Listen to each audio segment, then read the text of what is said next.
Welcome back to another episode of Rock Boys Football. Mario Cristobal, Cam Ward, the Miami Hurricanes. They continue to roll in 2024, but I think from a Miami Hurricanes fan standpoint, there's still a little something to be desired specifically from this defense. Now, this offense, it's the best offense in the country. I don't think it's relatively close.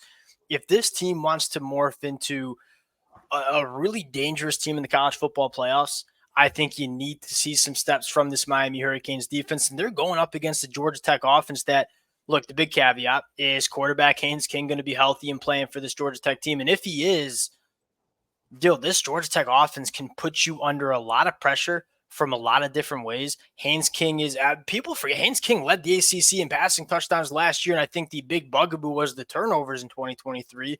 He's really fixed that. I mean, this is a difference maker that's taking care of the football. I filed Georgia Tech under that Louisville, Virginia Tech kind of ACC team where maybe the consistency isn't always there, but they can be dangerous any single given week. And when you're Miami going on the road as a top 5 team in the country, you're going to get teams' best shots. I'm sure the Georgia Tech's going to give Miami their best shot this weekend. Fired up to get into it. Before we do, and as always, I think most importantly, I just want to say thank you to you guys. The amount of support y'all have shown for these preview prediction episodes, it's been amazing. We can't thank y'all enough. If you guys do enjoy the content, consider subscribing to the channel. Much more importantly, let it fly in the comment section, Dill. Without further ado, we're going to do a deeper dive, or at least I'm going to do a deeper dive on this Miami Hurricanes defense at some point this week and try to get to the bottom of what's been the struggles for this defense. Looking at that matchup against this Georgia Tech offense, what is the number one thing in matchup you're looking at in this game? I think it's going to be about, can Miami play disciplined in the secondary? Because I look at how Georgia Tech can hurt. I mean, they run a lot of motion. They run guys through in and out, if you will, or to the flats. A lot of eye candy. A lot of eye candy, and that's given a lot of teams problems. And I think the big issue is you look at Georgia Tech's receivers, I think it's a really, really underrated unit. And guys who have a lot of different skill sets. I mean, they all catch the ball and run really, really well. They all can track the ball down the field and make big plays, and they all run good routes. So it's like, again, you got to deal with really 3 guys who I think are really tough to handle. In Miami, you've seen them kind of get lost in the shuffle too often, whether they're playing man, whether they're playing zone. I mean, they're just leaving guys running free. And Georgia Tech's done a really, really good job creating those kind of matchups and getting guys open. And Miami they haven't really found a way to deal with that. Yeah, the most frustrating aspect with this Miami Hurricane secondary is they don't really have like an identity, something that they can go to that they're comfortable playing. Like they've tried a lot of zone against Louisville, got picked apart, weren't giving enough zone coverages off very well. They tried to play some man against Duke. Some of those mesh concepts really got to them. I just don't think there's anything that they're all that comfortable doing. Then you look at Georgia Tech and say, they can stress you out in so many different ways. One of the storylines I'm looking at, and it's been a problem for Miami throughout the year, keeping the quarterback in the pocket. Like if Haynes King is healthy and ready to go, you got to make sure you're keeping Haynes King in the pocket. This is a very good athlete that can not only hurt you with his legs, but can also be an athlete in terms of extending plays. And we've seen when those plays break down, and Miami lets the quarterback outside of the pocket, a guy like Kyron Jones can hurt you in a big way. Can Miami – there's 2 things. One, can they get after the passer, but at the same time keep Haynes King in the pocket and make their negative plays when they have the opportunity? That's what I'm looking for. And Dill, I think the secondary can get better. Like you're seeing the emergence of a guy like OJ Frederick.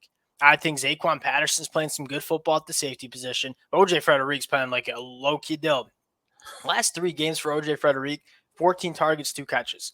Like he's not just been impressive as a true freshman.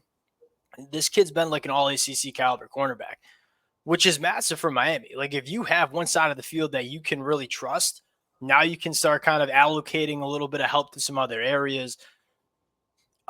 Can Miami take a little pressure off this secondary and start creating a little bit more negative plays? Like I didn't think they dominated that Florida State game as much as I would have liked in terms of negative plays. And then you look at that game against Duke and say, all right, you had 1 sack, 3 tackles for loss. Like to me, that's not good enough. When I look at this Hurricanes front 7, specifically the defensive line, guys like Ruben Bain, Akeem Mesidor, Tyler Baird, that number, in my opinion, should be a lot higher.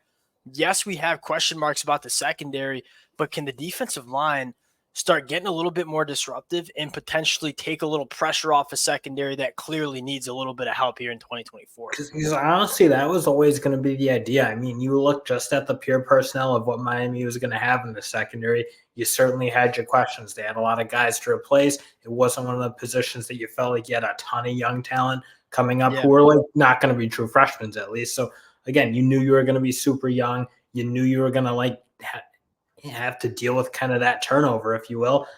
But you always thought that defense line was going to be able to dominate. And there's part of me that thinks, honestly, Lance Guidry needs to turn those guys loose a little bit better because you have seen them go to that 3-man rush way too often, I think. I don't think they should ever be rushing less than 4.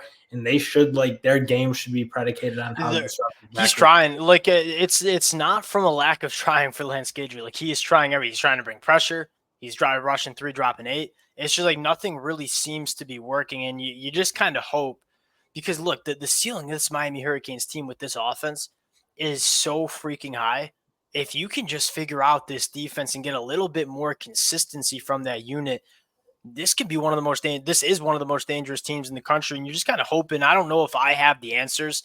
You're hoping you start to see some answers manifest on the football field over the next couple of weeks. One last matchup I think for Georgia Tech they'll certainly be looking at is how can they give Francisco Mauigoa in man coverage on running backs or on these slot receivers, because you've looked at Georgia Tech. I feel like they did an unbelievable job against Florida State doing that. They got their guys on linebackers, on safeties in really, really good matchups, and they took advantage of them.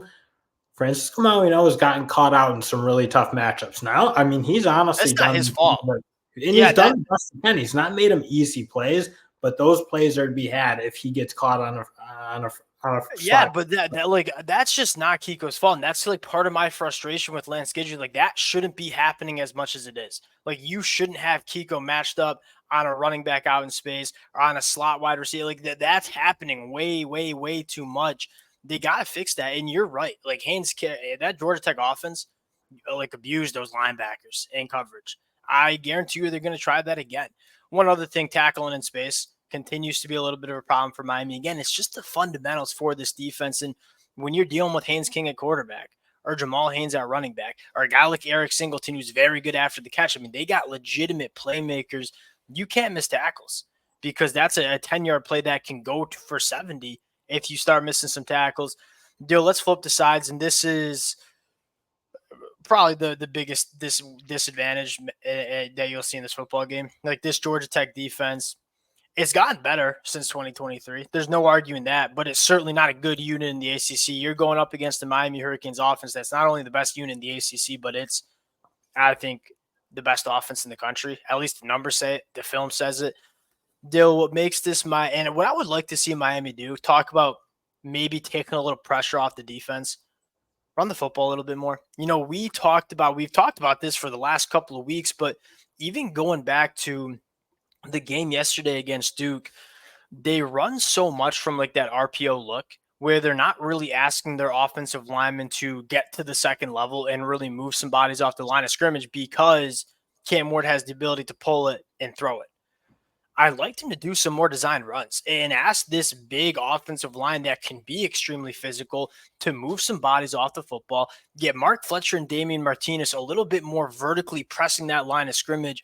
This is a team that I think can run the football much better. I think they can run the football really well, and I'd like to see them stick to it a little bit more and kind of control games. I feel like Miami's getting into these shootout kind of games. I'd like to see Miami kind of, take a stranglehold on some of these games, establish their will along the lines of scrimmage. If you can start turning some of these drives from like 2-minute 80-yard drives to like 6-7-minute 80-yard drives and scoring touchdowns, I think that takes a little bit of pressure off the defense. And I think Miami's going to find themselves in less of these. You look up and it's like a one-score game in the fourth quarter. Especially when they get up in these games. I mean, it feels like the past couple of weeks, like they've had chances to actually start imposing their will on games. Like, again, there were some moments like the Virginia Tech game. Well, that just kind of went crazy real quick. The Cal game, kind of similar story. Like when you're up on Duke, where they were up 14-7 nothing. Yeah. Like when you're up like that, I don't know why you don't try to go sit on a team a little bit, especially when you can. Because again, like, okay, then you get a quick 3 and out, you'll give up a quick touchdown, it feels like, to Duke. And then it kind of gets back rolling where you find yourself in a ball game when I think if Miami, frankly, if they take a 14-0 lead in the ACC, they're a good enough team, physical enough team to kind of start sapping that game away. And I get you want to be able to turn your explosiveness loose on teams, but you don't want to be in these stressful situations because, frankly, I don't know that the ACC teams in general have a ton of room for error because you've got teams like Clemson, you got teams like Florida State down a little bit. I just don't know that you can lose that many games. So Yeah, and I'm not worried about Miami losing that many. It's more just about I want to see them dominate games the way I know they can dominate.